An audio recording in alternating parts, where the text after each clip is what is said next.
बहुत क्राउड था वहाँ पे और तब मैं थोड़ा सा ऐसे घबरा रही थी। पहले हम जब अपने गांव में होते थे तो हम लकड़ी का धनुष बनाते थे, ताकि हमें पता भी नहीं था कि ये भी कुछ खेल होती है। वहाँ से फिर 12 में लंदन ओलंपिक्स के मैच देखे तो तब से आर्चरी शुरू कर दी। कुछ दिन वेट की, लेकिन जैसे खबर मिली टोक्यो से कि ये ओलंपिक्स और पैरालंपिक्स पोस्टपोन किए जाते हैं तो बहुत मन उदास हुआ, क्योंकि हम कोटा जीत चुके थे। India has scripted history at the Paralympics this time in Paris. It's the highest ever medal tally, 29 medals in total.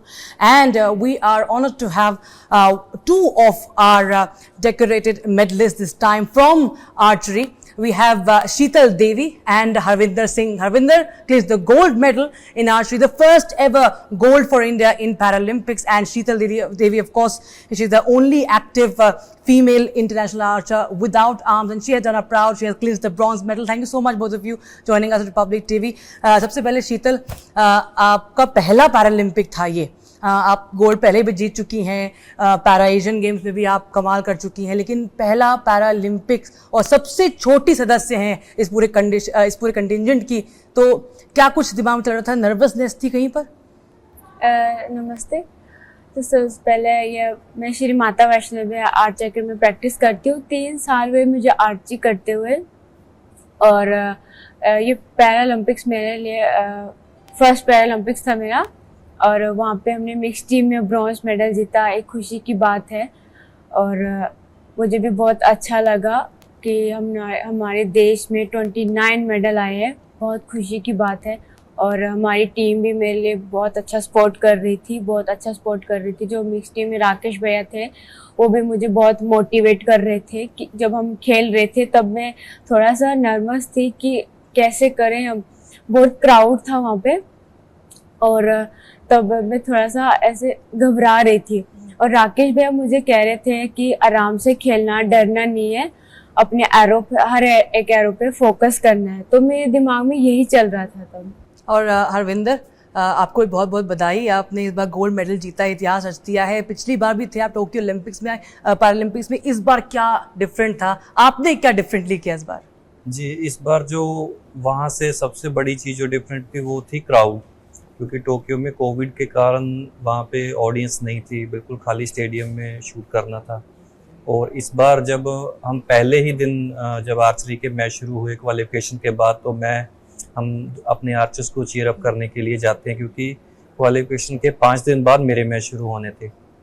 तो मैं, हालांकि फैमिलाइजेशन भी हुआ था, हमें आधा घंटा वहाँ पे शूट करने को दिया गया था शुरू में, लेकिन मैं जब ऑडियंस स्टैंड में बैठा, ये चीज़ मेरे दिमाग में थी कि मुझे 5 दिन बाद वहाँ पे खड़े होके इस ऑडियंस के बीच खेलना है, इस क्राउड के बीच। तो वो चीज़ काफ़ी फ़ायदेमंद रही, वो जो इमेजिनेशन थी कि मुझे 5 दिन बाद वहाँ पे खड़े होना है।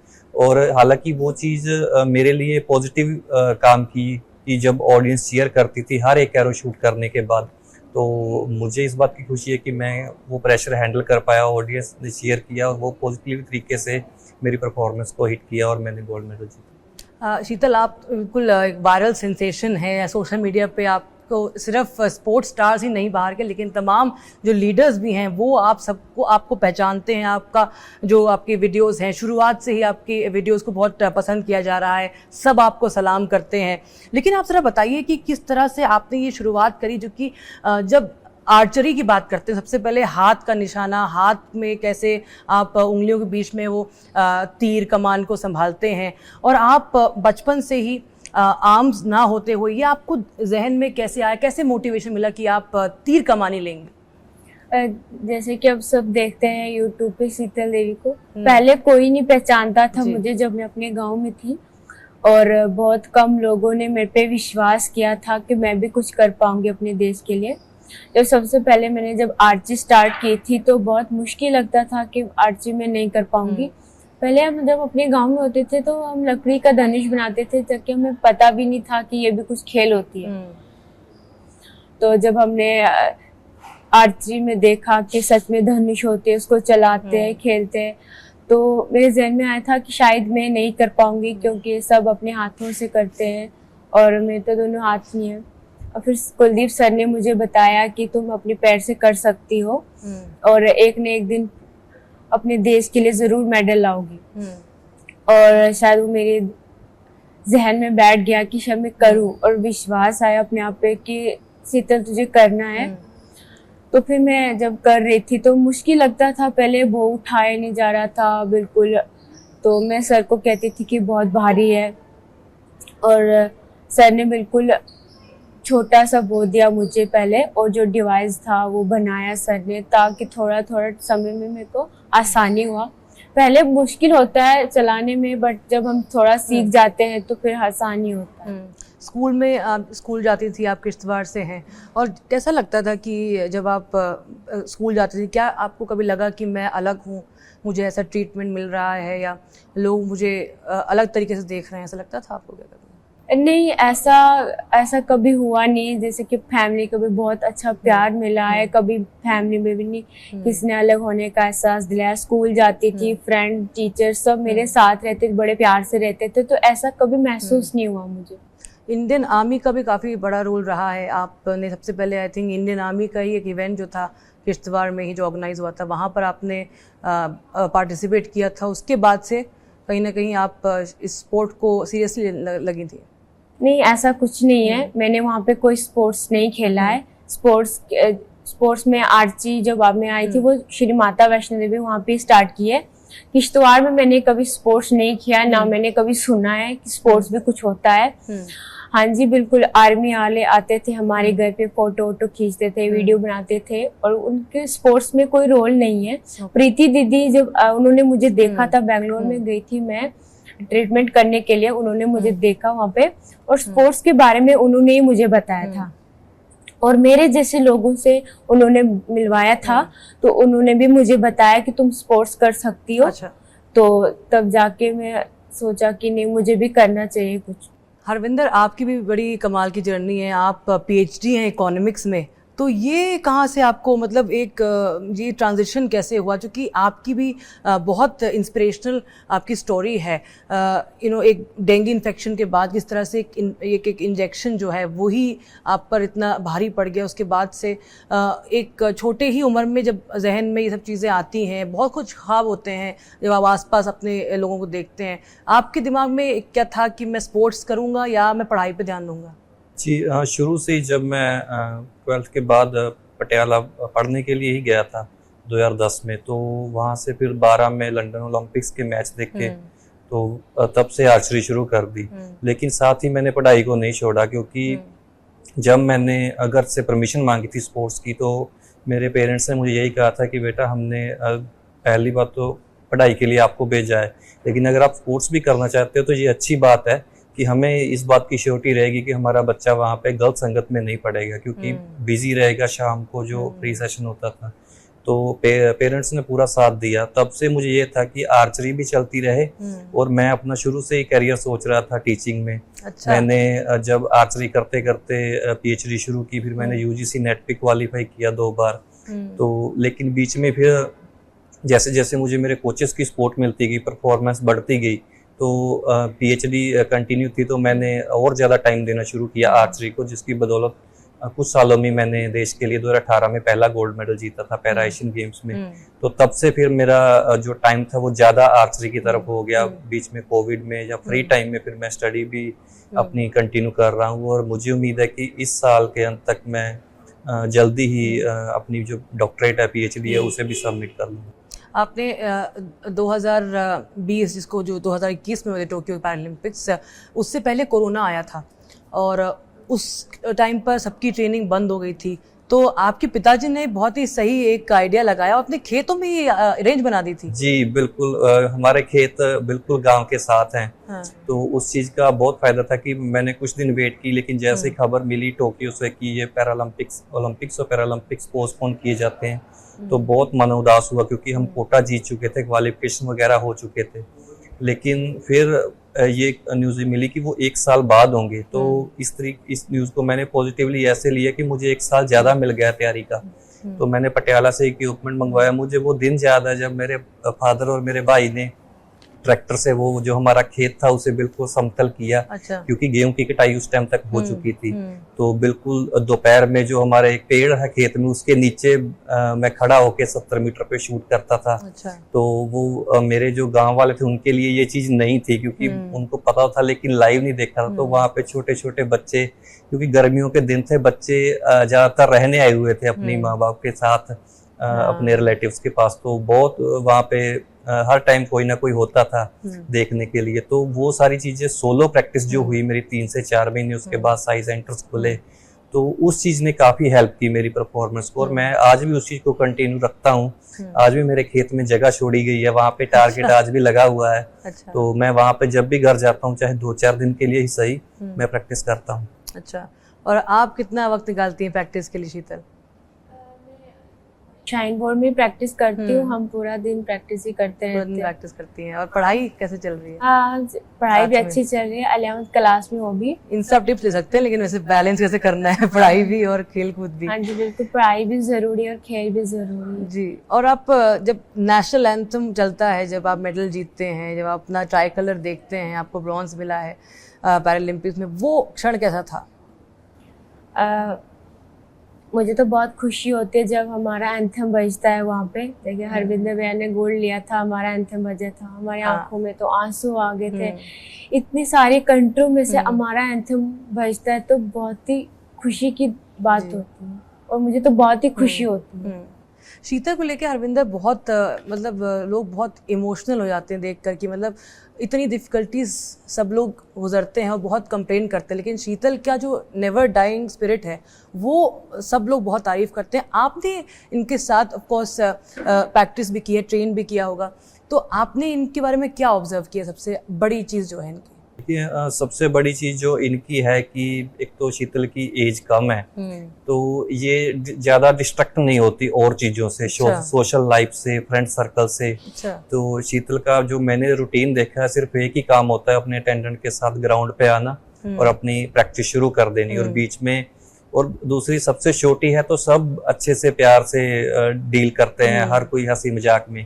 तो शीतल का कभी कोई भी ऐसा इशू नहीं रहता किसी के साथ, मन मुटाव नहीं रहता। और सब जब से शीतल आई है तो डेफिनेटली आर्चरी को एक रिकॉग्नाइजेशन, पैरा आर्चरी को और ज्यादा मिला है, पूरे देश में नहीं, पूरे वर्ल्ड में मैं कहूँ तो ये सारी चीजें हैं, अपनी गेम पे फोकस रखना इनका। और मैं समझता हूँ कि इनके लिए इनका ब्रॉन्ज मेडल इसलिए भी खास है कि क्योंकि सारे देश ने देख रखा था कि इन्होंने पैरा एशियन गेम्स में, वर्ल्ड चैंपियनशिप में मेडल जीते, और वो इनको पता था कि सारी आंखें मेरे ऊपर हैं आज के दिन। तो इस प्रेशर में मेडल जीतना बहुत बड़ी बात है, और मुझे उम्मीद है कि आगे आने वाले कई सालों तक ये देश को रिप्रेजेंट करके प्रेशर कैसे हैंडल करती? नर्वस होती है कभी? हाँ जी, जब मैं इंडिविजुअल मैच खेल रही थी तो मेरा दिल जोर जोर से धड़क रहा था। अच्छा। तो अपने आप को मैं बहुत कंट्रोल कर रही थी, तो तब जाके मैं एरो शूट कर रही थी। अच्छा। कोई ऐसे आपको फॉर्मूला या कुछ गुरु मंत्र दे रखा है आपके कोच ने कि ऐसे करना अगर बहुत नर्वस हो रहे हो? बट वहाँ पे इतना शोर होता है कि बट कुछ सुनाई नहीं दे रहा, बस अपने दिल की धड़कन सुन। अच्छा। तो यहाँ पर जैसे हम देख रहे हैं इस बार क्या कुछ डिफरेंट हुआ है अगर पैरालंपिक्स की बात करें हरविंदर? बिकॉज हमने बहुत दशकों से भारत भाग तो ले रहा है पैरालंपिक्स में, लेकिन कितना कम मेडल टैली में हमने देखा है, बिल्कुल सिंगल डिजिट होती थी, और आज टोक्यो में हमने 19 देखी और आज हम 29 में आ गए हैं। ये कैसे आया है इतनी तब्दीली? देखिए, इसका सबसे बड़ा रीजन है जो इंडिया में रिकॉग्नाइजेशन और सपोर्ट मिलना शुरू हुआ पैरा एथलीट्स को लेकर। तो अगर मैं कहूँ कि टॉप्स की तरफ से साई और बहुत ही डिफरेंट ऑर्गेनाइजेशंस है, जैसे OGQ, गो स्पोर्ट्स है, रिलायंस फाउंडेशन इन चीजों में आ गया है, तो वो एबल्ड एथलीट की तरह पैरा एथलीट्स को भी वो सपोर्ट करते हैं फाइनेंशियली एज वेल एज उनकी ट्रेनिंग के लिए, कोचिंग फीस, सारी ट्रैवलिंग। तो ये सारी चीजें हैं जो जैसे ही एक प्लेयर कामयाब होता है, मैं समझता हूँ कि उसे देखकर 100 प्लेयर और प्रैक्टिस शुरू कर देते हैं जो नॉर्मल होते हैं कि हम भी इसकी तरह बनेंगे। तो यही सारे रीजन है कि इंडिया से जो सपोर्ट मिलना शुरू हुआ, हमारा कंटिजेंट भी लगभग पहले के मुकाबले 1.5 गुना से ज्यादा था, और सेम वही मेडल टैली भी हमारी पहले के मुकाबले 1.5 गुना होगी। शीतल, जैसे कि उन्होंने कहा कि आप छोटे हो और अपना काम मतलब ट्रेनिंग करते हो, लेकिन साथ ही साथ अब आपके पास एज है तो आप और भी ओलंपिक्स में आप भाग ले सकते हो, आपके पास टाइम बहुत ज़्यादा है, आपका करियर जो है लंबा जा सकता है, लेकिन इसी सब में आप चूँकि इतने छोटे हो, आपको लगता नहीं कभी कभी कुछ मिस करते हो, दोस्तों के साथ खेलना कूदना, कभी कुछ कुछ भी खा लेना, या फिटनेस भी बड़ा स्ट्रिक्ट होता होगा आपका, तो कभी मिस करते हो कुछ कि यार थोड़ा सा मैं भी थोड़ा फ्री हो जाऊँ? नहीं, ऐसा तो कुछ नहीं, हमारे आर्ची में तो सब कुछ खा लेते हैं, जैसे अच्छा। कुछ किसी का रोक टोक नहीं है कि ये नहीं खाना वो नहीं हाँ। खाना, सब खा लेते हैं। और जहाँ पे हम प्रैक्टिस करते हैं वहाँ पे हम शाम को कभी कभी खेल ही लेते हैं, तो अच्छा। अभी ऐसा कुछ है नहीं। हाँ, तो आपकी सबसे बड़ी प्रेरणा क्या थी? अगर आर्चरी की बात करें, किसको देख के आपको लगा, जैसे उन्होंने लंदन पैरालंपिक्स बोला, आपके लिए क्या था? जब मैंने एशियन गेम्स मेडल जीता था, और तब से मैं ज़्यादा टाइम अपने आर्ची पे, जब उससे पहले मैं थोड़ा सा ज़्यादा ध्यान नहीं देती, क्योंकि इतना मन नहीं था मेरा करने का, क्योंकि पहले जब आर्ची स्पोर्ट्स में कुछ सुना ही नहीं था कुछ। हाँ। और जब से मैंने मेडल जीता तब से मैं अपने आर्ची को ही देखती हूँ और प्रैक्टिस पे ही फोकस करती हूँ। और तमाम देखिए, इस बार जैसे कि स्पोर्ट्स मिनिस्टर ने कहा कि इस बार महिलाओं का भी पार्टिसिपेशन बहुत ज़्यादा था, आप भी उनमें से एक रही हैं। इस बार हमने देखा है बहुत फीमेल जो हमारी जो एथलीट्स हैं, उन्होंने हमारा बहुत प्राउड किया है हमको। तो आप क्या कहेंगे कि इसके लिए बहुत ज़्यादा मतलब एक लड़कियों को भी और इंकरेजमेंट मिल रही है कि वो भी स्पोर्ट्स में, चाहे ओलंपिक्स हो चाहे पैरालंपिक्स में हो? बिल्कुल, मैं कहना चाहती हूँ कि सब लड़कियों को आना चाहिए स्पोर्ट्स में खेलने, अपने मतलब कि अपने देश के लिए मेडल जीतना लड़कियां भी कर सकते। कोई कहता है कि लड़कियां नहीं कर सकती, किसी के माँ बाप लड़कियों को बाहर जाने से रोकते हैं, तो उनको ये करना चाहते कि वो अपनी लड़कियों पे विश्वास करें, ताकि वो भी खेल में खेलें और अपने देश के लिए मेडल जीतें। आपने परिवार में कुछ देखा चेंज, या कुछ जो फैमिली फ्रेंड्स होते हैं, जैसे ही आप आने लगी, मेडल जीतने लगी, क्या कुछ चेंज देखा लोगों में, सोसाइटी में, कि कुछ अलग तरीके से आप ज़्यादा ध्यान दे रहे हैं? या बिल्कुल, हमें जब मैं घर पे रहती थी तो हमारे घर वाले हमें बाहर जाने से रोक टोक तो करते थे कि बाहर जाना नहीं, क्योंकि गांव में ऐसा होता है कि लड़कियों को बाहर जाने नहीं देते। जब से मैं बाहर आई हूँ और तब से मम्मी पापा ने भी हमें कुछ नहीं कहा, क्योंकि उन पे मेरे पे बहुत भरोसा है कि हमारी लड़की जो करेगी तो अच्छा ही करेगी। और भी सारा देखा है मैंने वहाँ पे, अभी तक मैं अपने गांव में नहीं गई, बट मैंने सुना कि वो अपने लड़कियों को कहते हैं कि तुम भी शीतल की तरह बनो, खेलो। और मेरे को बहुत खुशी होती है कि मैंने खेला और मेडल जीता, ताकि उनको भी विश्वास आया अपनी लड़कियों को। वो अपने लड़कियों को कह रहे हैं कि तुम भी खेलो अपने देश के लिए। बिल्कुल। हरविंदर, आप बताएं कि फिटनेस का कितना यहाँ पर रोल होता है, कैसे आप अपना ट्रेनिंग स्केड्यूल रखते हैं, और साथ ही साथ अगर आप पढ़ाई भी परस्यू करते तो आप तमाम उन एथलीट्स को क्या कहेंगे कि ये भी बैलेंस करना है, फिटनेस भी साथ में देखनी, कैसा रूटीन है आपका? जी, इसका स्पोर्ट्स में अगर इस स्तर पर सक्सेस का एक मेन रीज़न ये भी होता है कि आप अपने स्पोर्ट्स के नेचर के हिसाब से आप अपने आप को मेंटेन रखते हो, फिटनेस रखते हो। जैसे आर्चरी में पहले तो हमें खाने की कोई लिमिट नहीं होती कि हमारा वेट ना बढ़ जाए या कुछ ऐसा कुछ नहीं होता, तो इसलिए हम अभी 15 दिन की ट्रेनिंग पे जो पहले थे कंपटीशन से पहले, तो वहाँ पे इंडियन फूड नहीं मिलता था, तो हमने खुद अपना सिस्टम वहाँ से यहाँ से लेके गए थे। हम 2-4 एथलीट रोटी बनाते थे, कुछ सब्जी, साथ में 2 रेस्टोरेंट में हमारा एक्सेस था, तो हम वहाँ से कुछ सामान खाने को आता था।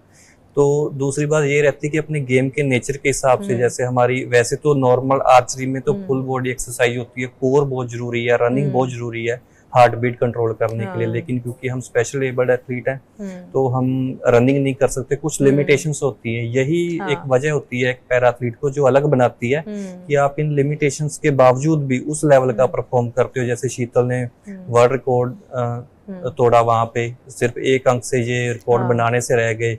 मेरा फाइनल मैच देखो तो वो किसी स्तर पर कम नहीं है नॉर्मल एथलीट से, कि हम इतनी लिमिटेशंस के बावजूद भी रनिंग नहीं कर सकते, कोर में दिक्कतें होती हैं, तो फिर भी हम उस लेवल का परफॉर्म करते हो। यही चीज है जो एथलीट्स को अलग बनाती है। और आमतौर पर मेरा मैसेज भी यही है आम एथलीट्स को कि आप भी अपने ऊपर भरोसा रखिए, यकीन रखिए।